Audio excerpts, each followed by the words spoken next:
राणा सांगा को लेकर पूरे देश में जिस तरीके से विवाद बढ़ रहा है और पूरे देश में कहीं ना कहीं एक तरह से माहौल भी बिगड़ता दिखाई दे रहा है।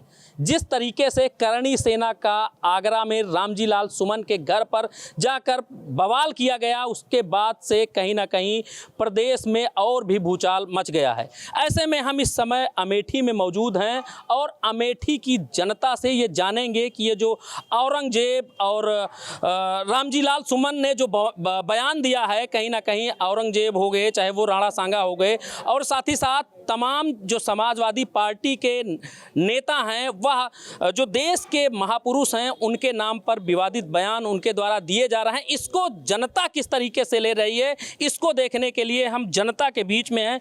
काफ़ी सारे लोग हैं यहाँ पर मौजूद हैं। सबसे पहले क्या नाम है आपका? अजय तिवारी मेरा नाम है। तिवारी जी, राणा सांगा को लेकर जो ये राजनीति हो रही है, कैसे देखते हैं इसको? ये राजनीति बिल्कुल गलत हो रही है। राणा सांगा कहाँ आ गए? राणा सांगा तो बहादुर योद्धा थे। इसको समाजवादी पार्टी अपने फ़ायदे के लिए लेकर आई है। और बात जब औरंगजेब की हो रही थी तो कहाँ राणा सांगा हो गए? ये वोट की राजनीति समाजवादी पार्टी को स्पष्ट दिखाई दे रहा है। राणा सांगा हिंदुस्तान के वो बहादुर योद्धा थे जिन पर हम लोग नाज करते थे, नाज करते हैं, नाज करते रहेंगे। निश्चित तौर पर जिस विदेशी आक्रांता को लेकर समाजवादी पार्टी के अखिलेश सिंह यादव कह रहे हैं, कौन सी विदेशी आक्रांता? जिनको लेकर बयान इनके सांसद जी ने दिया है, वो निश्चित तौर पर निंदनीय है। उनको क्षमा मांग लेना चाहिए, क्योंकि ऐसे योद्धाओं को, जिस तरह की बहादुर योद्धा थे, इनको कांग्रेस वाले फिर सपा वाले दबाते रहे। आज निश्चित तौर पर हिंदुस्तान में योगी और मोदी की सरकार है, और निश्चित तौर पर जो है ऐसे लोग जो लड़े हैं देश के लिए, अपनी ज़मीन के लिए, अपनी मातृभूमि के लिए, उन पर हम लोगों को नाज है। वोट के लिए उनको बीच में नहीं लाना चाहिए था।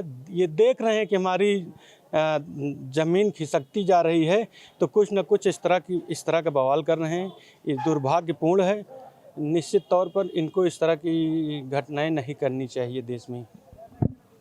कहीं ना कहीं समाजवादी पीडीए की राजनीति करने की बात कर रही है। वहीं अगर देखा जाए तो जो है अब इस समय देश में हिंदू मुसलमान की तो राजनीति नहीं हो रही है।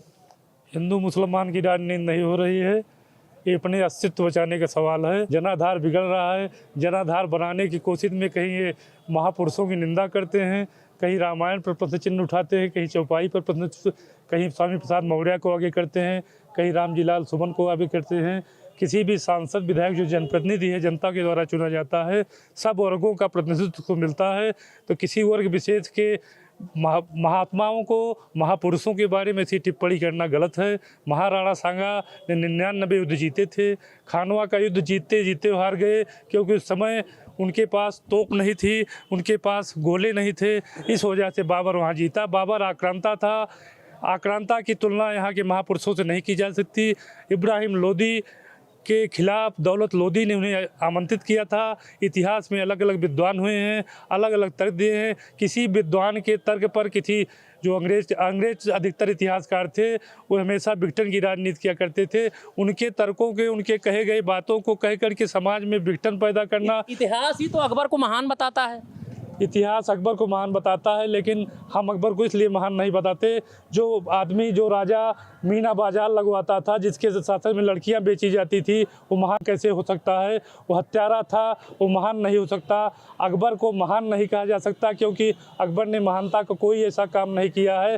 अन्य धर्मों का विधर्म, अन्य धर्मों के लोगों को उनका धर्म परिवर्तन करा के जजिया कर लगवाता था, वो महान कैसे हो सकता है? अभी जो मुस्लिम नेता हैं तौकीर रजा, उन्होंने जो है ईद में जो नमाज होती है, अलविदा की नमाज, जुमे की नमाज को लेकर एक बयान दिया है कि अगर सड़कों पर, मस्जिदों में अगर जगह कम पड़ जा रही है तो सड़कों पर भी हम निकल कर पढ़ रहे हैं, तो उसमें किसी को कोई दिक्कत नहीं होनी चाहिए।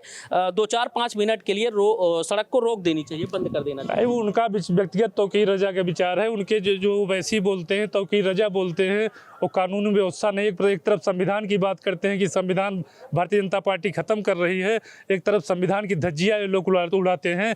इनके जितने कार्यक्रम होते हैं रोड जाम से ही शुरू होते हैं।